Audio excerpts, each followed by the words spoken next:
Okay, Karen, hi. How you doing? I got your workout right here. Okay, in the window and ready to go. Love the cover. Love the logo. Logo's got a dynamic movement to it. It really screams athletic event. And I think the logo's fantastic. Conceptual development behind the logo is probably the strongest in the class.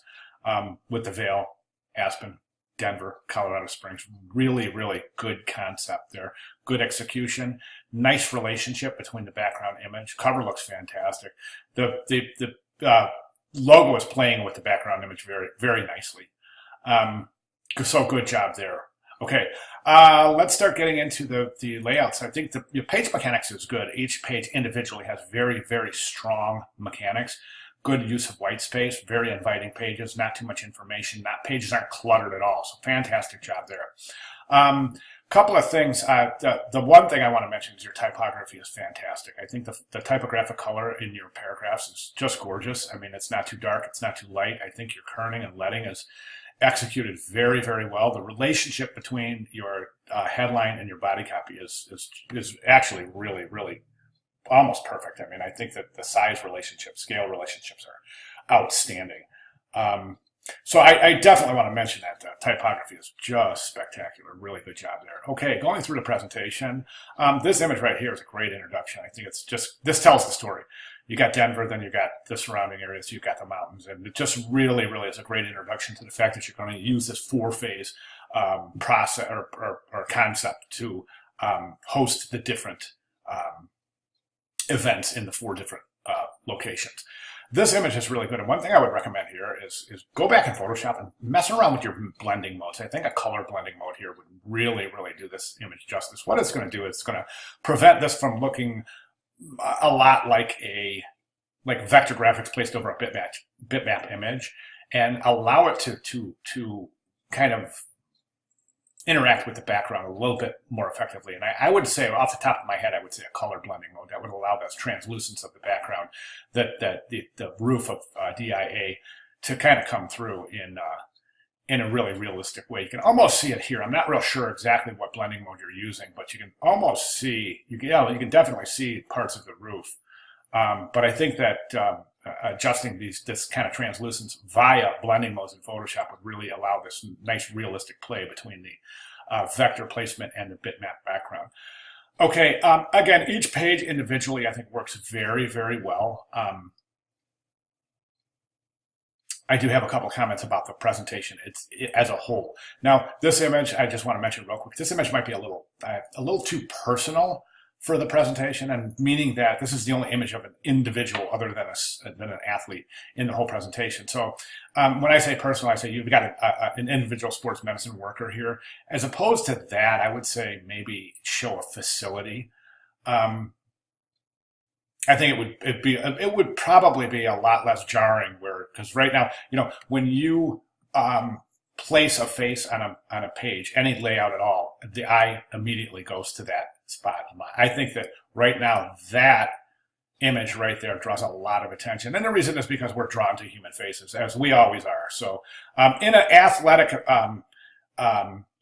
capacity, I think it's a little different, because you're saying, you're showing the sport, but here it's just basically a portrait.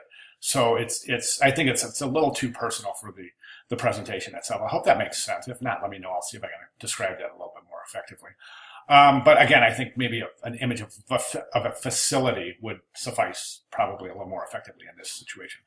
Okay, moving through. Again, page mechanics, individual page mechanics, I think look fantastic. Now, I know you're probably saying, why does he keep saying individual page mechanics? And I will get to that in 1 second. Now, I want to bring up some notes I've got some notes here, and I just want you to take a quick look here. Okay, my first note is very good typography. I already went through that, and I really think the typography is remarkable. Great job there. Variation in page layout. That's why I was saying each individual page has wonderful mechanics. But kind of as a group, I think there's no variation. And I think that by the time we get to the third spread, we're kind of used to, okay, all right, let's get on with some more variation here. And I think the viewer kind of becomes a little complacent by the third spread, definitely. And the reason I say that is because we've got type, body copy, image to the right. Type, body copy, image to the right. Again, again, again, again, again. Same thing, same thing, This one's a little bit of variation. That's fantastic. And I think this page is wonderful. But there, do you see what I'm saying? I mean, it's the same formula page after page. There's 100 different things you can do. I mean, you can form, different areas. Using. I think it's smart to use limited images, but in this situation like this, I mean, you could definitely, use your grid. Image.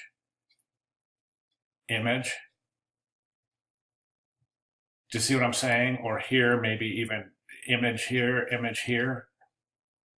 Do you see what I'm saying? So we would have, and you've done this right here, image here, which was great, I thought. But here you could take this natural grid and image.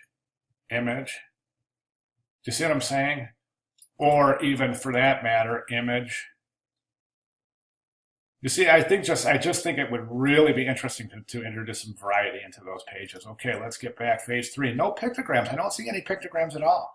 And that's your phase. I'm sorry, that was phase 2. And that's a problem because the pictograms kind of create a relationship between the.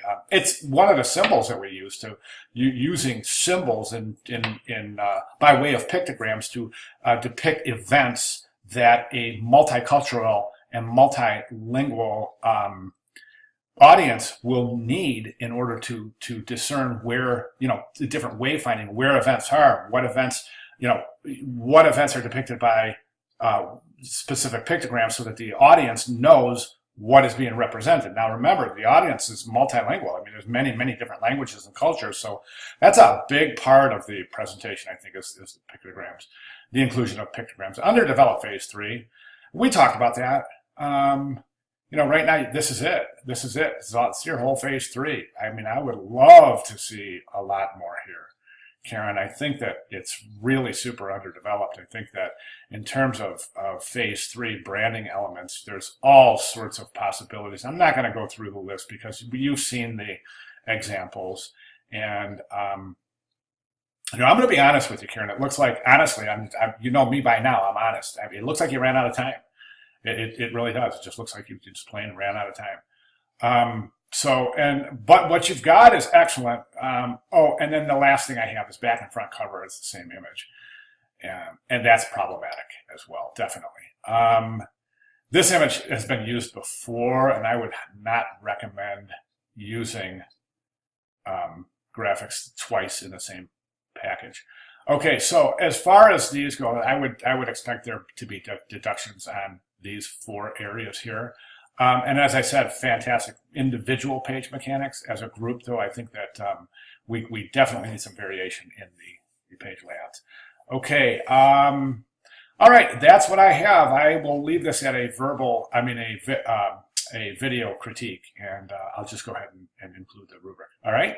Thanks, Karen. Great class. Thank you so much for your participation. It's been a dynamic class, and you've definitely added a very, very in-depth point of interest to the discussion boards, the presentations, and the critiques class in general. All right. Thanks very much.